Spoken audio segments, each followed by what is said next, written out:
신부님의 수다 본능, 신부님과 나누고 신나고!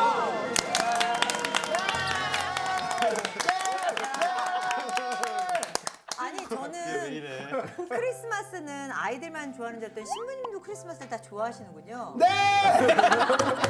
난 아직도 산타클로스 믿어. 그러니까요, 오늘 크리스마스 녹화라고 제일 어린 김상우 신부님 의상까지 맞춰서 입고 와. 오셨습니다. 그럼 말 나온 김에 너무 좋아요. 떠오르는 캐롤 한 소절씩 김상우 신부님부터.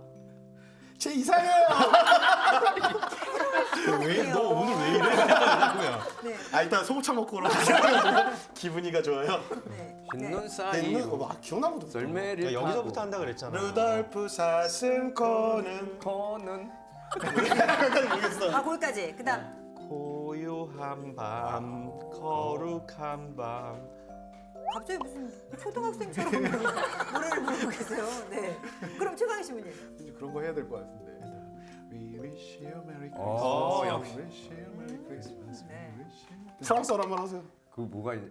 돔블란 그거 아니야?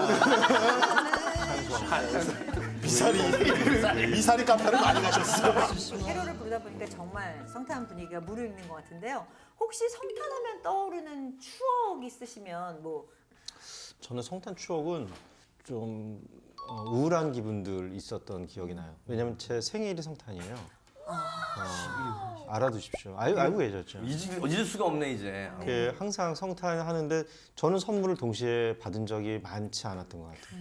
보통 성탄 선물 주잖아요. 근데 생일 선물로 끝내거나 막 섞여버렸어. 그래서 항상 물어보는 습관이 생겼었어요. 이거 성탄 선물이야, 생일 선물이야. 그러니까 제 정체성을 찾기 위해서. 네. 예수님하고 정체성이 혼동되고 막 그런 건 없었어요? 뭐 예수인지 내가 예수인지 알 때도 있었고 와. 아닌 건지 알 때도 있었고 생일 동기. 생일 동기. 그 본당에서 보면 그렇게 그 태어난 지 얼마 안 되거나 딱 1년 된 아이 이렇게 그 직접 구유에 데리고 오셔서 그렇게 모시기도 하고 그러잖아요. 그렇죠. 그러니까.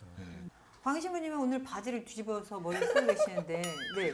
성탄하면 혹시 떠오르는 본당에서 성탄제 준비하던 거예요. 그냥 계속 그냥 거의 뭐 한 달 내내 성당 가가지고 그러니까 그 아이들이라고 사실 성탄의 의미보다도 그 공연에 초점을 맞춰서 네. 무슨 역할 하셨어요 공연할 때? 주로 무대 뭐 이런 거 담당하고 그 잘 할 수 있도록 도와주고 이런 거 그런 거 했던 것 같아요. 성극엔 출연을 안 하신 거고. 연출이나 조연출 그렇구나, 예, 역시. 그런 역할을 주로 했던 것 같아요. 소품 뭐 이런 거. 네. 그때부터 지도자. 네. 저는 뭐 어릴 때는 뭐 화이트 크리스마스 이런 거 기대했었는데 사실은 기억나는 성탄절은 자대 배치를 12월 24일 날 받은 거야. 그래가지고 2등 병역이 짝대기 하나 하고 자대를 갔더니 우리 그 내무반에 이렇게 딱 이렇게 앉아 있잖아요.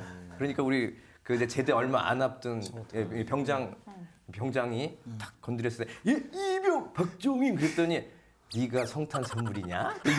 그게 기억나요 아직도. 네. 성탄 선물로 간 거야 자대 배치. 굉장히 그 군대 다니실 때부터 선물 같은 네. 밥블리 느낌이셨나 봐요.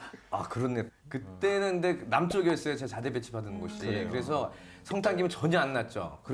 뭐 춥지도 않고 거기 제가 자대 배치 받은 곳은 눈이 쌓이지도 않는 지역이어가지고 더더구나 아주 건조한 속은 썰렁한 그런 성탄 이브였죠. 네.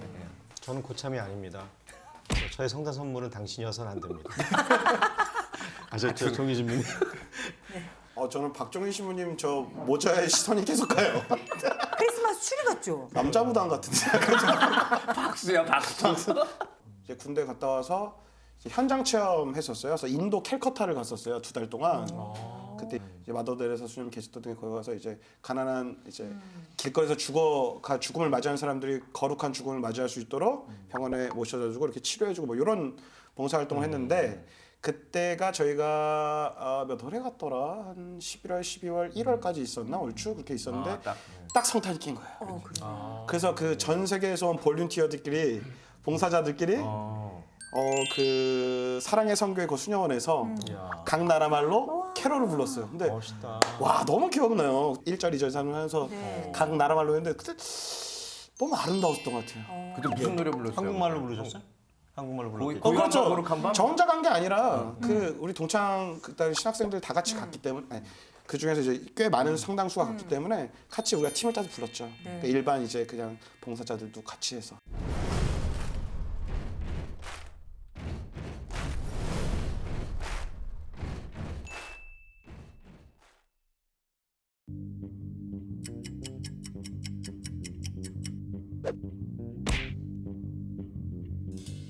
다섯 문제를 누가 더 빨리 빨리 맞추나. 맞추나입니다. 자, 그러면 이번에는 박종인 신부님께서 설명하겠습니다. 시작. 우리 영어로 세자예요. 우리가 자주 쓰는 뭐 카톡, 뭐 유튜브 이런 걸 SNS. 이 뭐야 여러 요거 이렇게 로사리오라 그러지. 네. 뭐라 그래요? 묵주. 띵동 맞췄어요. 아, 여기 평화방송의 영자. SPBC. 띵동. 김상호 신부가 제일 좋아하는 거.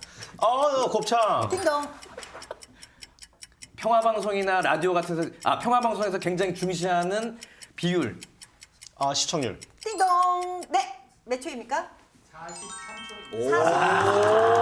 근데 그 두 번째 문제는 문제가 좀 있는데. 제가 아니 이런 식으로 하면 저희도 다 생각이 있어요.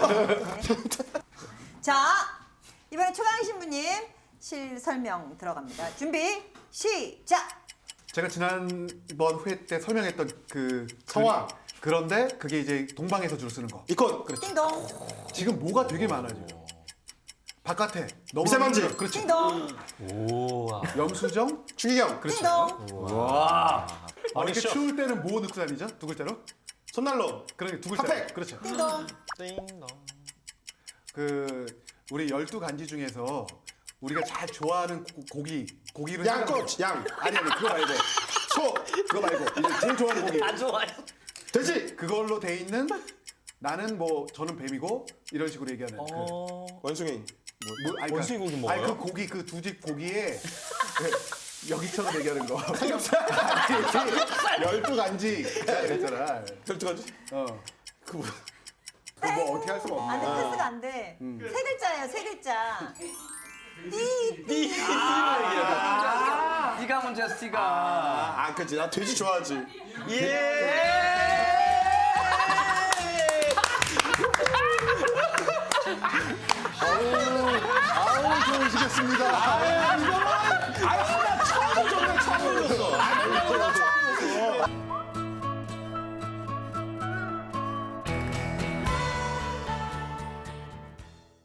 저희가 크리스마스 분위기로 한껏 즐거운 이야기를 게임으로 엮어봤는데요. 근데 또 이럴 때일수록 또 힘들어하시는 분들이 있잖아요. 그래서 오늘 저희가 나누고의 주제는 이럴 때 더 힘들어지는 분들, 마음의 감기, 우울증에 대한 이야기를 나눠볼까 합니다.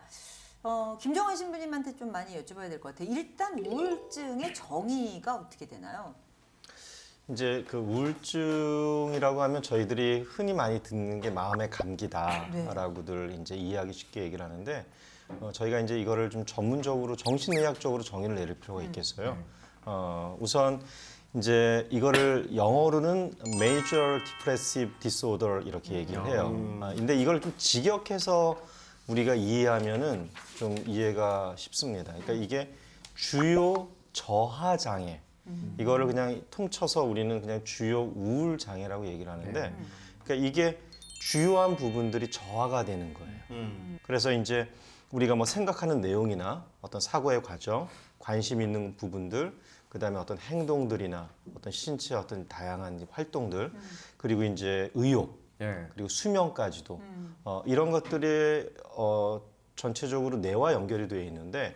그런 어떤 뇌에 관련된 정신적인 기능들이 저하되는 현상을 저희는 이제 우울증이라고 얘기를 하고요.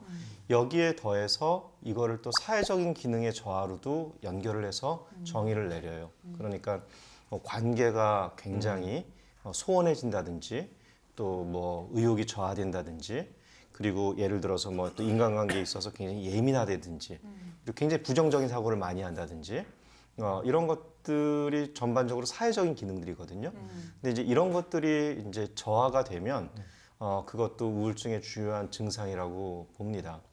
신부님들께서 보실 때 우울증의 증세 중에 이런 것들이 있더라라고 우울증이다라고 뭐 느끼시는 게 있다면 어떤 게 있는지. 저는 우울증 증세는 우선 심각하게 못 느껴봤는데 뭐 이렇게 만사 귀찮다.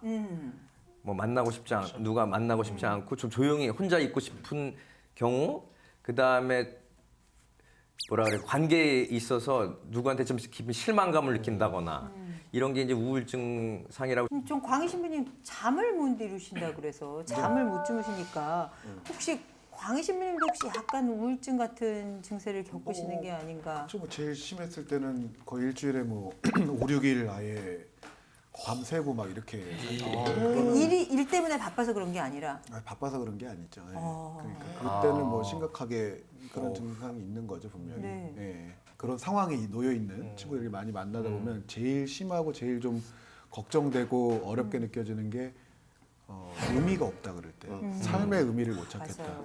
뭘 해도 어떤 걸 해도 그때가 제일 좀 심각하게 느껴지는 것 같고요. 저도 그런 상태가 지금은 뭐 그렇게까지는 가지 않지만 근데 이제 그런 상태에 놓이면 진짜 뭐 모든 게 그냥 다 싫죠. 그냥 억지로 그러니까 해야 되는 거니까 제가 뭐 사제니까 그 부분들은 이제 좀 지킬 수 있었던 것 같은데 근데 그걸 억지로 진짜 이렇게 해내가는 거지 제 자신은 굉장히 이제 무너져 버리는 그런 모습들이었죠. 그렇군요. 김상우 시민님?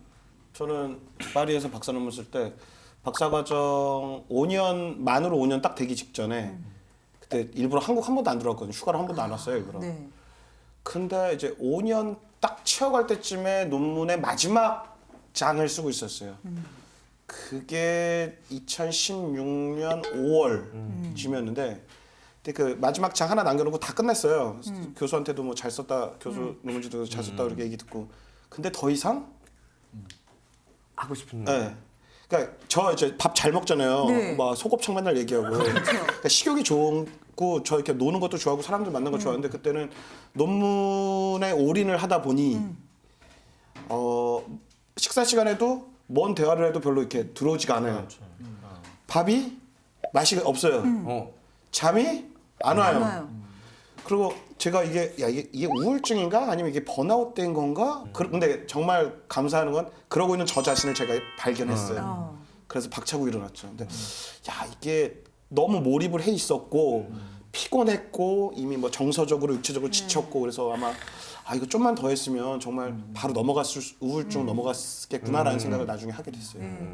저도 비슷한 경험이 있는데 이제 좀 나이가 들어서 공부하러 가가지고 거기에서 이제 해내야 되는 목표도 있고 또 어떤 자존심도 있고 그런 거 안에서 굉장히 제 자신을 그냥 닥달했던 것 같아요. 그러다 보니까 이제 저는 자연스럽게 왔던 게 뭐냐면은 일단 수면장애였던 것 같아요. 거의 2달 가까이를 거의 불면증에 시달렸는데 나중에 사람이 정신적으로 굉장히 핍박해지더라고요. 그러니까 그 수면 장애가 오면 뭐가 오냐면 식욕 저하가 옵니다. 뭘 먹어도 맛이 없어요. 그리고 또 이제 뭐 운동이나 이런 어떤 활동들을 해야 된다는 거 다 알죠. 어떻게 해야 된다는 거. 근데 그거에 대한 의욕도 없고 그 우울증을 극복한다는 것도 그걸 공부하고 있는 상황에서 너무나 그 분야를 잘 알고 있는데 자유의지로 안 되는 거예요. 내가 해도 안 되는 겁니다. 그럴 때 이제 저도 치료를 받았고 그다음에 상담을 받긴 했지만은 그래서 이제 저희들이 그런 형태들을 좀 이렇게 우리가 우울증에 대해서 알고 있는 잘못된 오해들을 좀 다시 제대로 좀 이렇게 알 필요가 있을 것 같아요. 근데 왜 신자분들 생각하실 때는 신부님들은 영적으로도 항상 이렇게 좀 뭐랄까 방어막을 가지고 계신 것처럼 또 항상 신부님이랑 친하게 계시니까 그분들은 우울증이 잘 안 걸릴 거야라고 생각할 수 있거든요. 이제 어쩔 때는 사실 그 신자들이 그렇게 생각한다는 게 부담이실 수도 있을 것 같아요. 신부님들은 거룩하니까 이런 거 없을 거야. 뭐 아니면은 내가 아파요. 육체가 아픈데 기도하면 다 될 거야. 이거 굉장히 위험해요. 이분법적인 사고. 네. 서울신학교 다닐 때 우리 교수 신부님들 중에서 영성 훈화 때인가 하셨던 말씀이 신부가 되려고 하지 말라고. 먼저 사람이 되라. 사람이 돼야 그 그릇 위에 그러고 나서 신앙인이 되라. 그 다음에야 신학생이 되고 신부가 될 수 있다. 아직 내가 인격적인 토대가 되어 있지 않고 신앙적인 토대가 되어 있지 않은데 그 위에다가 신부라는 탑을 쌓을 수 없다는 거죠. 그래서 우리도 그냥 인간 존재가 복합적이잖아요. 내가 인격적인 부분들, 또 신앙적인 부분들 차곡차곡, 또 뭐 이 우울증과 관련해서도 당연히 정서적인 부분들, 관계, 뭐 성취욕 굉장히 복합적인 것 같아요. 그래서 이분법적으로 사고하는 게 조금 현실하고는 좀 거리가 있지 않나. 맞아요. 또 어떤 면에서 이렇게 저도 이제 예를 들면 극단의 상황에 막 놓였을 때 결국은 제가 사제였고 그다음에 신앙이 있었기 때문에 그 부분이 저를 굉장히 큰 버팀목이 되게 해주고 그 시기들을 견뎌낼 수 있는 힘을 준 건 분명하거든요. 네. 근데 이제 이게 그러면 신앙만 가지고 있으면 모든 게 예를 들면 육체적으로 지금 암이 걸렸는데 내가 기도만 해서 물론 기도 안에서 치유를 받는 경우도 있지만 거기서의 기본적인 방법들은 정확한 진단과 거기에 맞는 해결책들을 찾아가면서 우리가 당신의 은총을 취해가는 게 결국 신앙인의 길이고 우리의 삶의 여정이라고 보면 그 부분들을 같이 생각을 해야 되는 게 맞지 않나 싶어요. 네. 그래서 그 우울증 자가진단 테스트라는 게 있는데 그 항목을 보니까 나도 좀 이런 거 있는데 진짜 아무렇지도 않은 일 귀찮아가지고 미루는데 가끔 진짜 해야 되는데 다 어려워서 뭐 이런데 그런 생각 들 때 있거든요. 그래가지고 저도 보면서 최근 일주일 생각해 보면서 나도 우울증일까 하면서 걱정이 되더라고요. 전혀 아닌 것 같은데. 이것도 선입견이 될 수가 있어요. 네, 저에 대해서 쟤는 안 그럴 거야라는 선입견 때문에 근데 말씀하신 건 좋아하시는 것 같은데요? 그건 안 귀찮아하시는 것 같은데. 제가 말은 좀 지겹어요. 프랭크.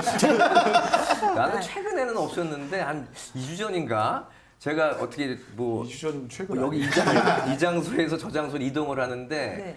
뭐 이렇게 우리 자가용 있었는데 자리가 부족해서 저랑 이제 학생 몇 명하고 그 택시를 타고 이동을 했어요. 그리고 나서 이제 뒷정리를 한다고 뭘 하고 어디를 가면은 나를 좀 불러라 그랬는데 아무도 다 사라져 버리고 나를 안 부르는 거야. 그래가지고 그때 엄청 좀 대체 얘들한 잘해줘도 다 필요 없어 막 이제 이런 느낌이 있었는데 이게 이제 우울증세인지 되게 섭섭했거든 사실은. 다른 사람들이 다정하지 못하다고 느꼈다라는 항목도 있어요. 혹시 그거랑 그거랑- 비슷한 걸까요, 신부님? 그거랑 연결은 되는 것 같은데 저는 지금 혼란스러운 게 혼란스러운 게 되게 당황하시는데 혼당스러워. 꼰대인가? 섭섭하세요?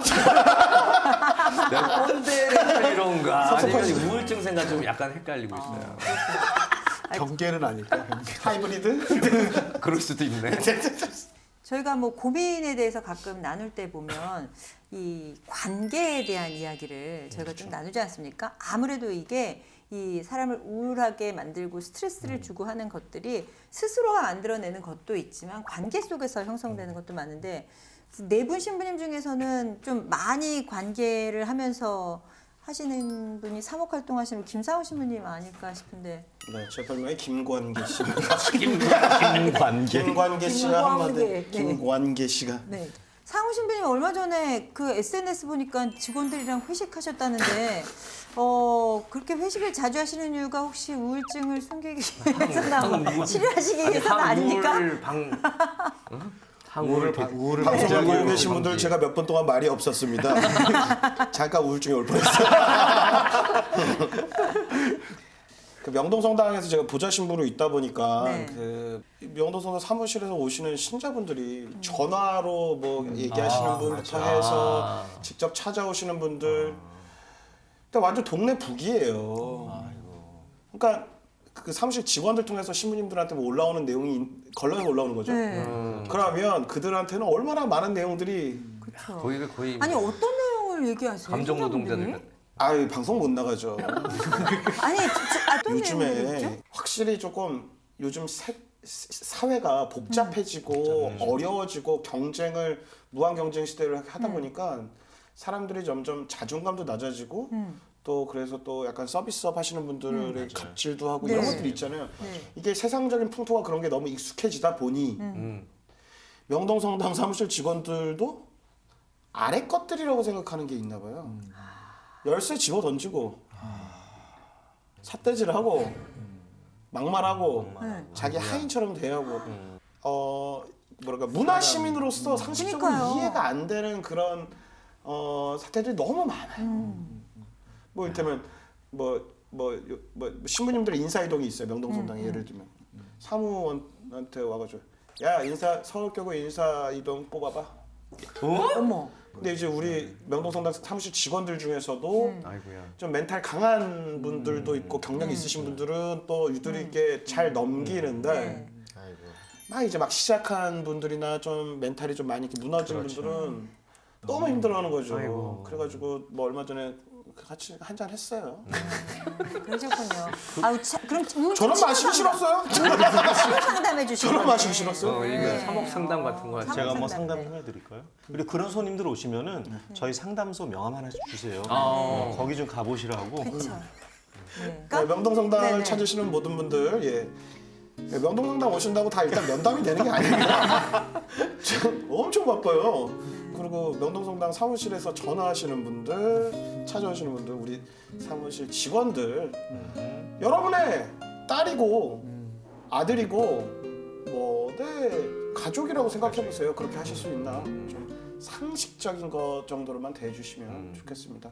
이 사회가 점점 좀 단절되는 사회가 되다 보니까 이 우울증 환자의 발병률도 점점 높아지고 있는데 그 시점에서 우리 교회가 뭐 이 우울증에 대해서 대처할 수 있는 방법이나 그런 것들이 있을지요? 그 분리돼 있는 각자 개별적인 삶들을 엮는 공동체성들이 확보가 돼야 된다는 거 분명한 것 그것도 같아요. 굉장히 예, 예. 중요합니다. 그래서 뭐 우리 카톨릭이 가장 쿨한 게 뭐 성당 나오면 나오고 안 나오면 안 나오는 식으로 간섭 안 하니까 좋다라는 식도 얘기 있는데 사실 이건 굉장히 위험한 발상이고요. 사실은 그 지역 책임을 지고 계신 분들이나 이분들이 기본적으로 해야 되는 일 중에 봉사 직분 중에 하나가 전화해주기 뭐 이런 거가 좀 정해졌으면 좋겠어요. 집방문하는 것도 있잖아요. 레지오 단원들 정기적으로 집방문하는데 그 중에 이제 특별히 더 어떻게 보면 취약적인 환경을 좀 가지고 계신 분들을 더 자주 방문해 주신다거나 지속적으로 전화를 해준다거나 해주는 것만 해도 상당하게 어찌 보면 이런 이제 사회 병리학적인 부분들이 완화될 수 있는 부분이라고 하거든요. 그래서 이 꼭 우울증이랑은 관계가 없지만 한때 유럽에서 그 엄청나게 혹서기를 겪었을 때 프랑스 사람들 특히 파리 지역이 사망률이 가장 높았다는 거예요. 노인 사망률들이. 이유가 뭐냐? 네. 가족들이 전화를 안 한 거야. 아. 근데 이탈리아는 오히려 경제 수준이 그 프랑스만 못했는데도 사망률이 더 훨씬 적었어요. 네. 이유는 아이들이 전화해가지고 엄마 잘 계세요? 전화를 했는데 안 받아. 그래 막 달려가 본 거예요. 그래서 막 돌아가시기 직전에 분들을 살려내고 했던 그런 기억이 있대요. 체험들이 네. 있대요. 그러니까 그만큼 전화 한 통 대단한 것 같지 않지만 엄청나게 사람을 살릴 수 있다는 거 사실 함께 좀 생각해봤으면 좋겠어요. 저희가 이제 상담 교육원도 생겼고 자체적으로 거기서 1, 2, 3급에서 이제 상담 심리사들을 양성하고 있고 그리고 또 그거와 관련된 어떤 교회 상담 기관들도 있는데 전문 상담가가 이제 저희도 양성되어져 있는 사람이 많기 때문에 좀 개설해서 왜냐하면 이게 다분히 사목적으로 접근하는 부분이 있고 좀 기술적으로 네네. 또 임상적으로 접근해야 되는 부분이 있거든요. 그쵸. 그런 면에서는 지구 차원이라도 하나씩 저희가 놓고 이런 관리들을 해줘야 될 필요가 있다고 저는 생각을 합니다. 그 요즘 또 우리 청소년 우울증 이야기도 많이 하는데 그 아이들을 주일학교에 좀 보내주십시오. 아무래도 하느님 안에서 그 친구들이 주일학교 안에서 배우는 게 있습니다. 분위기라는 게 라고 얘기하면 이거 좀 오바라고 하실까요? 그 친구들이 관계를 맺게 되면은 쉽게 우울증에나 그런 쪽에 증세가 있다 하더라도 아주 심한 선택을 한다고는 하지 않을 거라고 봐요. 그러니까 네. 중요한 거는 저희도 이제 신입생 프로그램이나 이런 거 진행해봐서 학교에서 진행해보다 보니까 느껴지는 게 내 얘기를 정성껏 들어주는 친구가 있다는 것 자체가 굉장히 큰 의미거든요. 그렇죠. 네. 그러니까 그래서 이런 계기들이나 프로그램들을 분명히 지역을 대표해서 각 본당이 좀 확보를 해야 된다고 봐요. 우울증에 대한 오해 중에 하나가 만약 우울하다. 40% 이하예요. 진짜 우울함을 보이는 거는. 아까도 얘기했지만은 안 그런 척 하거든요. 그리고 긍정적인 사람이 우울하지 않다? 안 그래요. 왜냐면 우리가 뭐 예를 들어서 당 치수도 높을 때가 있고 낮을 때가 있고 혈압도 왔다 갔다 하고 그 다음에 어떤 그 우울증 경도도 그 숫자가 높을 때도 있고 낮을 때가 있거든요. 그러니까 그런데 우리는 긍정적이고 또 이렇게 외향적이라 그래가지고 그렇지 않다. 그런 오해도 좀 우리가 생각을 할 필요가 있겠고 의지가 강하다. 그래서 의지가 강하기 때문에 잘 극복할 거다. 근데 이게 사실은 우울증도 생물학적인 측면으로 접근하면은 이게 아무리 내 의지로 하고 싶어도 이게 뇌질환이기 때문에 그 신경 전달 물질 중에 우리 행복 그 물질이라고 또 여기 이제 세로토닌이라고 얘기하죠. 그게 없어요 사실. 그러니까 없으니까 내가 아무리 내 의지로 하려고 그래도 안 되는 거예요. 이걸 무조건 상담으로만 된다? 그러니까 이제 아까 그 자가진단은 그 기준표가 있습니다. 이제 보면은 그 미국 정신의학협회에서 전 세계가 다 그거 봐요. 바이블 같이. 그 중에서 나온 그 자가진단 점수로 해서 그게 중등도 이상이 되면은 무조건 가야 돼요. 카운셀러를 만나거나 정신의학자를 만나서 일단은 뭐 진짜 항우울제를 치료를 받을 수 있으면 받는 게 좋고, 근데 두 가지를 동시에 병행하면 제일 좋죠. 이런 걸 좀 저희가 생각해 볼 필요가 있을 것 같습니다. 3, 2, 1.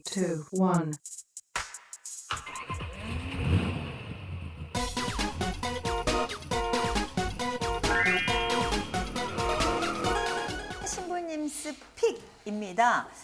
신부님들이 소개해 주신 식당 이야기가 나가니까 여러분들 되게 좋아하시더라고요. 그래서 오늘은 더 띵 물건에 대한 이야기를 나눠볼까 합니다. 신부님들께서요 가장 사랑하고 아끼시는 최애의 물건을 가지고 오셨습니다. 바로 보물 1호인데요. 어떤 보물 1호이고 그 뒤에는 어떤 이야기가 담겨져 있는지 나눠보도록 하겠습니다. 박재 신부님 가져오신 거는 십자가네요. 저는 이 무슨 사연이냐면요. 이 서원 십자가예요. 쳤어. 정신서원 쳤어. 첫 서원이 저희는 정신서원이에요. 그래요? 네. 그래서 의미 있다. 예. 그래서 평생 이제 이걸 가지고 살라는 의미로 저희 서원 할 때 그 우리 수련장 신부님이 저에게 주신 건데 수입산이라서 외제예요? 잠깐만. 외제? 근데 별로 관리가 잘 안 된 것 같은데요? 잠깐만. 마대인 찾으시는 아니, 건가요? 아니 그건 아니. 메이드인이 뭐 없는데? 없어요. 네. 근데 어찌됐건 외국에서 직접 공수대 왔다는 것만 네. 그 그럼 이거 밀수 아닙니까? 출연장 신부님이 알려주셨는데 네. 봐도 될까요? 예. 그 후배들은 좀 큰 거 받고 막 이랬는데 저한테 아주 가장 적당한 크기인 것 같고 사실 그러면 섭섭하셨잖아요. 그러면 서원 때 받는 십자가가 각자 고유해요? 다 달라요? 약간 달라요. 예. 오 특이하다. 근데 이게 이제 사연은 유럽에서는 사람이 죽으면 네. 같이 그 순장하는 같이 묻어주는 십자가라고 그러더라고요. 그러니까 처음 서원할 때 나비야 이게 나비야 납중도. 그런 의미 때문에 굉장히 저 의미심장하게 받아들였어요. 누구도 그래서 줄 수 없는 십자가네요. 네. 네. 그런데 이제 후배들이 존경하는 선배 신부님의 십자가를 받아가지고 아름답네요. 예, 이어받는 전통도 있다 그래서 네.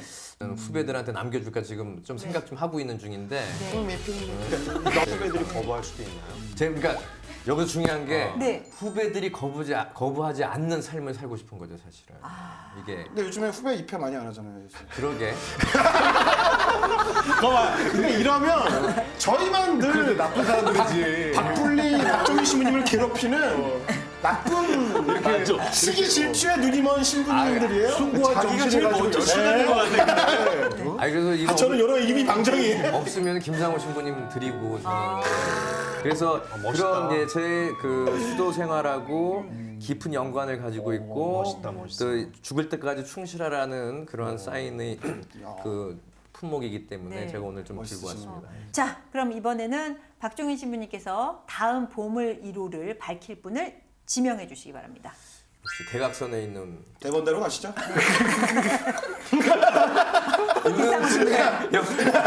제가 그냥 혼란스럽게. 네. 제 쪽에서는 항상 우정을 느끼는데 대본이 이쪽으로 가게 돼 있습니까? 네. 신부님 신부님은 저거 좀 제가 부담스러운가 봐요. 어찌 됐건 네. 김정환 신부님, 네. 아 지금 일로 갔다 온 거예요? 반사돼서 김정환 아 이렇게 하는데 퉁. 이게 부담감의 표현이에요. 저는 뭐 되게 소박한데요. 네. 이 작은 요 크기, 손에 집기도 편하고 감추기도 편하고 아시시 성프란치스코예요. 그래서 이제 새를 안고 계시는 건데 이건 저 신학교 들어갈 때 저희 엄마로부터 받은 겁니다. 받았는데 당신이 이걸 가지고서 또 계속 기도하셨어요. 언제부터인지는 저는 모르겠지만은 그리고 말씀하시기를 그 성상이 주보 성인이 함께 할 거다라고 항상 말씀을 해주셨던 거 기억나고 그리고 군대 갔을 때 꼭 가져갔었고요. 그리고 군종신부 갈 때도 가져갔었고 제가 지난번 방송 때도 말씀드렸지만은 서품 6개월 남겨놓고 차 사고가 났을 때 제가 이걸 갖고 있었더라고요. 근데 뭐 이분이 이 성상이 살려줬다 뭐 그렇게 생각하기엔 너무 그렇지만은 그런 저에겐 굉장히 역사적으로든 제 개인적인 어떤 삶 안에서 특별한 거예요. 그런데 이것도 중요한 거는 물 건너왔다는 거. 이것도 외제. 이것도 외제. 네. 여러분은 지금 사대주의 방송이에요. 신부님도 오늘 너무 외제 발표. 근데 순수 국산이 있어요. 이게 얼마나? 우리가 지금 쓰는 것들 판타지죠, 중에 판타지. 맞아. 외제다. 군종 신부할 때도 영창 입문 가거나 힘든 상황에서 위문을 가고 제가 거기서 군종 신부 활동할 때도 항상 저가 소지하고 있었던 지금은 뭐 잊어버릴 수는 없겠죠. 하여튼 늘 저와 함께했던 그리고 이제 나중에 제대하고 늦은 나이에 공부하러 갔을 때도 저를 지켜줬던 아주 소중한. 그래서 혹시 뭐 기도를 하고 싶다거나 뭐 좀 이거에 대한 그 신통함을 좀 경험해보고 싶으신 신부님은 제가 잠시 빌려드릴 수는 있습니다. 혹시 없어졌을 때 징크스 같은 건 없으세요 그러면? 불안하더라고요. 마음이 진짜로. 예, 불안하고 그리고 신나고 첫 방송할 때 제가 이거 가져왔었어요. 아 정말요? 신나고 첫 방송. 그때는 그 소난이든지 어디 다른 어디 곳에 있었죠. 있어서 있었죠. 저희가 직접 목도할 수 없었지만 오늘 이렇게 그래서 우리 시청자 신나고 여러분들께 잘 나가고 있지 공개해드렸습니다. 않습니까? 신나고. 한번 좀 네. 아니야. 네. 자, 그러니까 프란치스코 상에 넘어갔으니까 세 번째는 광희 신부님이십니까? 광희 네. 자연스러운 진행. 네, 자연스럽게. 대원상으로 어떻습니까? 오케이. 자, 그럼 광희 신부님의 보물 1호를 공개하겠습니다. 저는 노트북인데요. 의외인데요? 여태까지 십자가와 저는 꼭 나쁜 사람 같은 분위기가 되는 거 아니 아닌데 근데 분위기랑 어울려. 어울려요. 사실 여기에 이 노트북 자체보다도 저장 장치에 담겨져 있는 문서들이나 그 내용들이 제 보물 1호가 되죠. 그래서 제가 신학교 입학했을 때부터 그리고 또 본당에서 정말 이걸 계속 쓴 게 아니고요.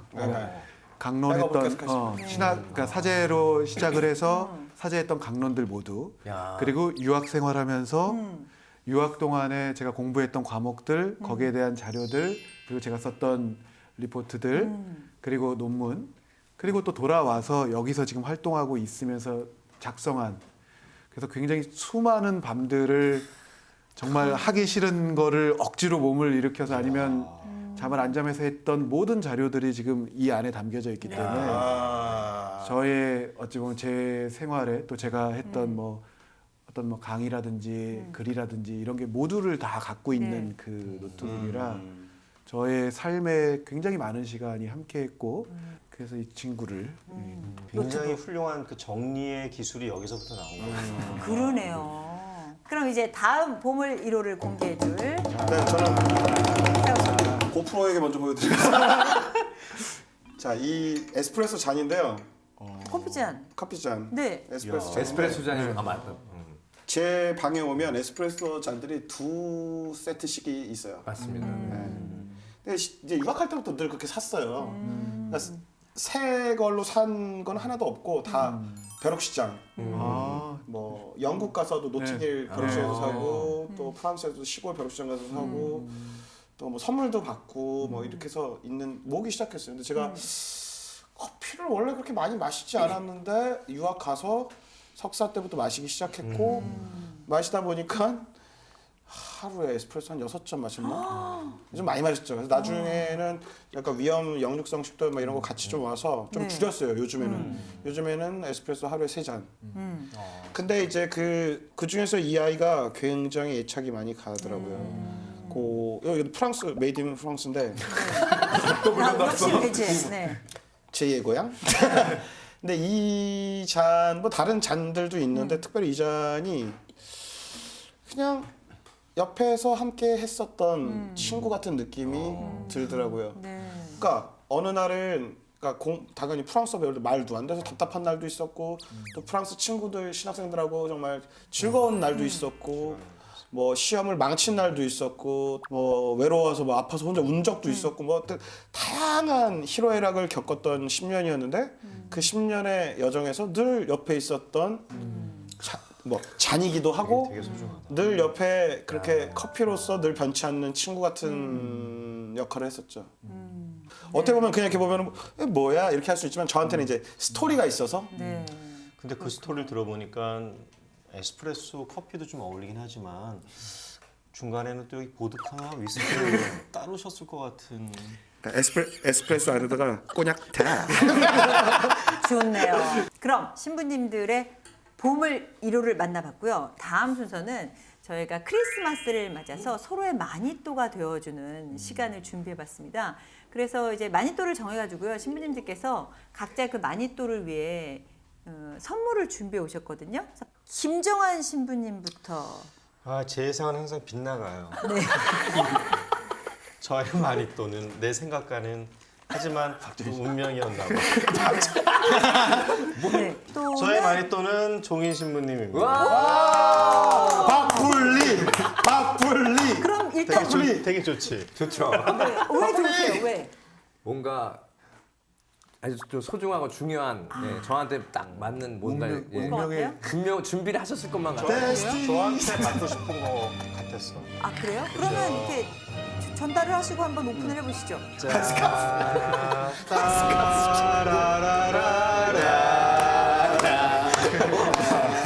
가벼워. 가벼워요? 네. 우와. 너무너무 따뜻한 거. 위에다 눌러. 성냥 사세요. 박불리. 그게 굉장히 그 의미 있는 거예요. 아 그래요? 그게 어떤? 이제 일단 캐시미어입니다. 소재를 네. 또 이야기해. 자, 몇 퍼센트? 제가 그 신학생 그 제대하고 제가 이제 군대에서 같이 보냈던 그 동기 중에 한 사람이 그 좋은 소중한 인연이 생겼다고 그 친구가 나중에 세례를 받았는데 그래서 그 용돈을 모아서 아르바이트를 해서 저에게 이제 그 사준 첫 머플러예요. 캐시미어로 된. 이거 진짜 저희들은 보통 그렇게 뭐 그런 짓을 안 했는데 그래서 그 이후 계속 제가 이제 했고 신부 돼서도 계속 소중하게 간직했던. 그래서 항상 그 드라이 클리닝에서 보관하고 그랬었습니다. 어머. 보관. 고맙습니다. 근데 신부님께 드리고 싶었어요. 우와. 신부님 받으신 소감 한 말씀. 저 완전 행복하죠. 진짜 네. 완전 행복하고 저 캐시미어 좋아해요. 캐시미어 좋아해요. 캐시를 더 좋아하시는 게 아니고요?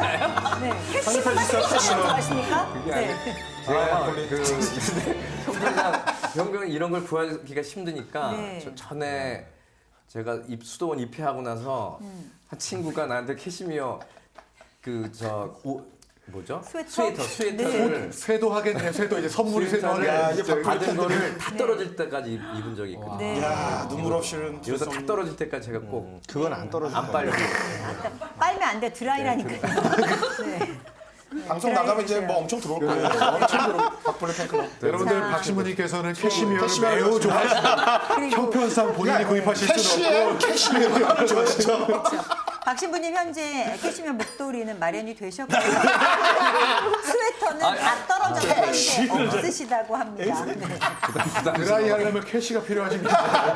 이러다 우리 또 중상무략 사주는 거야 우리만 또. 자 그럼 뭐 어차피 그렇게 가겠잖아. 네. 아, 중상무략 하는 사주. 자 여러분 박종인 신부님이 마니또를 위해서 선물을 공개하시겠습니다. 어느 분이십니까? 어떻게 하다가 이렇게 됐는지 모르겠는데 바로 옆분이에요. 최종인 신부님. 전혀 상상 못했어. 이럴 줄은 몰랐어. 약속한 선물인데 아, 네. 네. 예. 뭐가 포장지는 아무 상관이 없어요. 아, 포장지와 상관이 없는 거예요? 네. 서둘러서 나온 느낌이. 네? 급하게 파스카 축제인가요? 파스카 예식해요? 내가 볼 때 뭐 도장 같아 서둘러서 도장. 쓴나물을 먹은 느낌이. 오, 뭐요? 오피넬. 되게 좋아 아 보이는데? 이거 이게 안전장치가 있는 네. 빛? 굿도. 칼이야. 칼이야. 여기 안전장치가 은장도예요? 네. 걸어.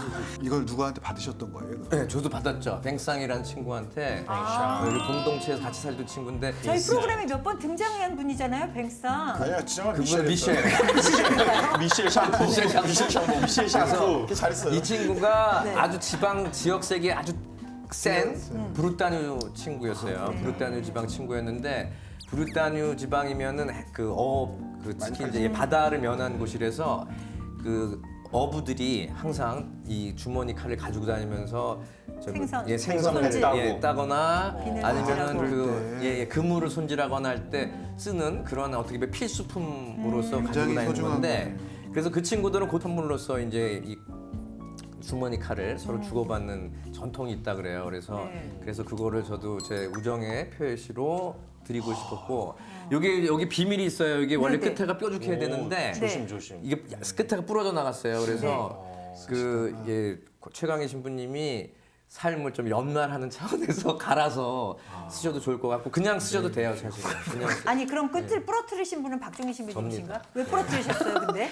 제가 뭐 무슨 나사고 치다 그 갈래면 또 돈 들겠네. 아니, 돈 드는 그러니까- 선물이네. 아니 직접 갈라 그러시잖아요. 직접. AS 됩니까 안 됩니까? 입원사로 가야 돼.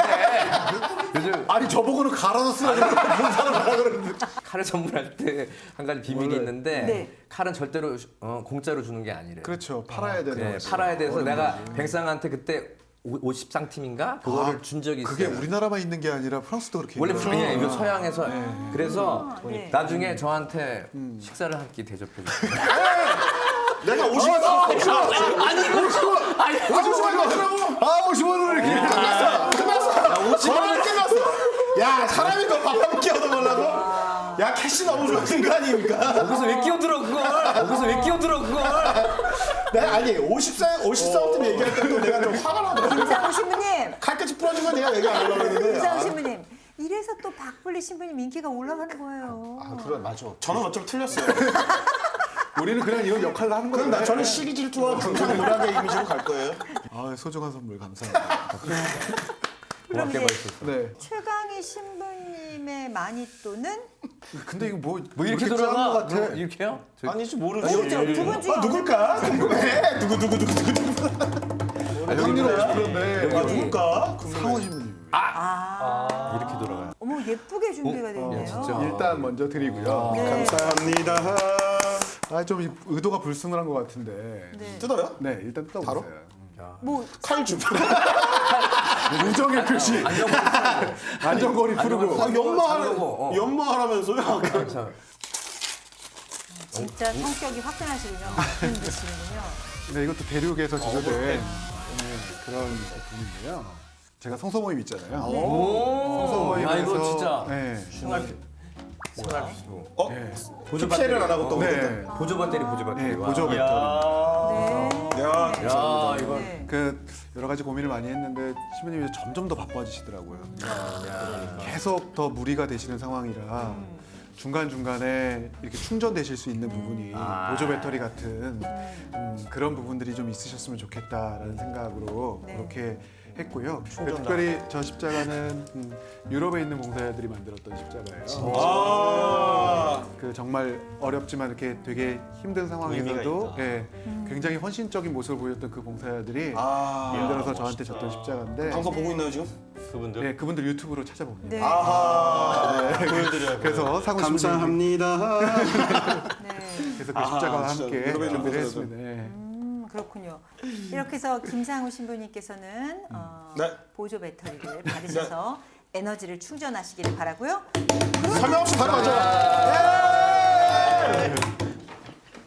뭔가 김종원 신부님이시겠네요. 부시럭 한분 부시럭 남았으니까. 부시럭. 오! 우와 반짝반짝. 블링 반블링. 열어보시죠. 잠깐만요. 야 진짜 무거워. 느껴보세요. 뭘까요? 맞춰보기. 안 돼. 맞춰보기. 자 이게 상표를 제가 가렸어요 일부러 PPL 안 하려고. 근데 사실은 열어보시기 전에 하나가 더 있어요. 네. 정말? 두 개나? 두 개나? 어머. 어머. 이거를 먼저 받으시고 힌트. 김정환 신부님. 이거 머리 헤어. 아닙니다. 바디 샤워. 아. 상표 가렸어요. 상표를. 네. 프렌치 인 블룸 퍼퓸 바디워시. 네. 로맨틱 감성이 담긴. 평상시에 방송할 때 제 냄새가 좀 나죠. 가오로 신부 김상우. PPL 또 우리가 피하려고 또 스티커 붙였죠. 오케이. 자 그럼 열어볼까요? 네, 열어보시죠. 너무 아무거나 막 나가. 와. 관련된 거야. 테마. 자, 테마. 여기도 PPL 안 하려고 또 스티커를 붙였습니다. 네. 제가 설명을 드리면 네. 자 뭐 얘는 시리즈야 시리즈. 사계절 내내 쓸 수 있는 바디 샤워. 얘는 보통 보습이 필요한 네. 촉촉한 건조해지는 이제 겨울에 쓸 수 겨울이니까. 있는 겨울이니까. 얘는 여름에 우리 신부님 그 산악자전거 타시니까 여름에까지 쓰시려고 선크림. 그러면 나는 이렇게 다 보여줘야 되는 거야. 몸도 보여줘야 되고 몸에다 아니 바르고. 뭐 굳이 꼭 안 그러셔도 되는데 뭐꼭 그러셔야 된다면 보여주시는데 스티커로 가리세요. 야. 네, 이렇게 해서 3종을 받으셨습니다. 신부님 바디 소감 말씀하시죠. 저는 사실 이게 뭐 어디 이렇게 잡고 걸치고 하는 게 아니라 그냥 그냥 자연스러운 몸까지 다 깨끗해지는 그냥 저희 그냥 아빠한테 받은 느낌. 네. 후배 신부님 이제 father, Father. father 우리 상우 신부님 father, my father. 너무 고마워요. 네. 너무 좋고. 자, 이렇게 해서 신부님들의 마니또가 공개가 되었고요. 이제 마지막으로 오늘 헝거 게임에서 승리하신 두 분께 예! 저희 프로그램 제작진에서 준비한 상품을 수여하도록 하겠습니다. 타서 땡땡이 그 체크무늬. 자, 열어보십시오. 이거 뭐야? 거야? 오. 이제 그래서 이거 뭐예요? 머리. 버튼을 한번 눌러보십시오. 두피 마사지. 오. 이거. 저기 머리 아니고 어깨 이런데 어깨야? 이렇게 스트레스 받으시거나 그러면 바디 이렇게 마사지 하시라고. 그러니까 이야. 바디 샤워하시고 좋아. 바디 마사지 하시라고. 네. 오늘은 여기까지입니다.